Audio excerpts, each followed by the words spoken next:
सभी दर्शकों को जय श्री राम।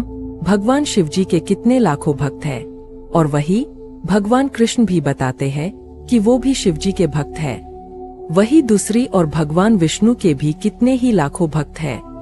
कई पुराने ग्रंथों में ऐसा भी कहा गया है कि शिव जी श्री कृष्ण के भक्त थे। तो आखिर शिव जी श्री कृष्ण के भक्त थे या फिर श्री कृष्ण शिव जी के भक्त थे? इसका जवाब पाना बहुत मुश्किल है। लेकिन क्या आप जानते हैं कि भगवान कृष्ण को भक्त का भक्त क्यों कहा जाता है? तो आइए जानते हैं।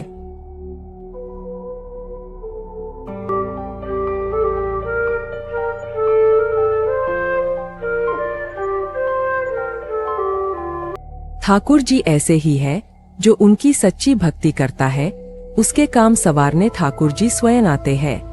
तभी तो कहते हैं, प्रबल प्रेम के पाले पर कर हरि का नियम बदलते देखा, जिनकी केवल कृपा दृष्टि से सकल सृष्टि को पलते देखा। तो आइए जानते हैं भगवान कृष्ण और भगवान महादेव की एक दिलचस्प कहानी के साथ क्यों श्री कृष्ण को भक्त का भक्त कहा जाता था। श्रीमद् भागवतम में भगवान कृष्ण के जन्म को लेकर कई कथाएं प्रचलित है। ऐसा कहा जाता है कि भगवान को उनके बाल रूप में देखना सबसे दुर्लभ घटना है, और यहाँ तक कि देवता भी उस रूप को देखने के लिए युगों की प्रतीक्षा करते हैं।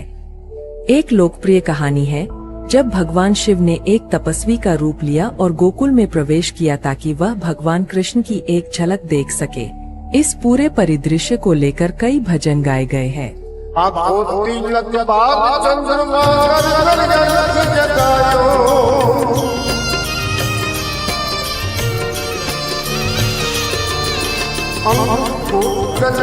हालांकि इससे जुड़ी एक और कहानी है जिसके बारे में बहुत कम लोग जानते हैं।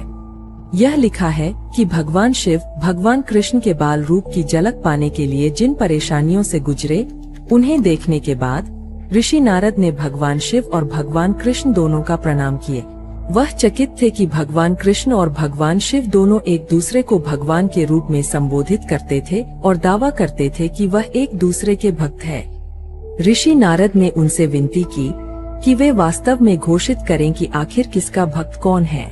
भगवान शिव ने घोषणा की कि वह हमेशा भगवान कृष्ण के भक्त रहे हैं, और उन्होंने जो भी रूप लिया है, भगवान शिव एक भक्त और श्री कृष्ण के सेवक की भूमिका निभाने में कामयाब रहे हैं। भगवान शिव ने आगे तर्क दिया कि वह भगवान कृष्ण के सबसे बड़े भक्त हैं। इस पर भगवान कृष्ण मुस्कुराए और तुरंत प्रतिवाद किया कि चूंकि भगवान शिव उनके भक्त थे, इसलिए वह स्वचालित रूप से उनके भक्त बन गए। ऋषि नारद ने अपनी आंखों में आंसू के साथ इस आदान प्रदान को सुना और दोनों देवताओं को प्रणाम किया।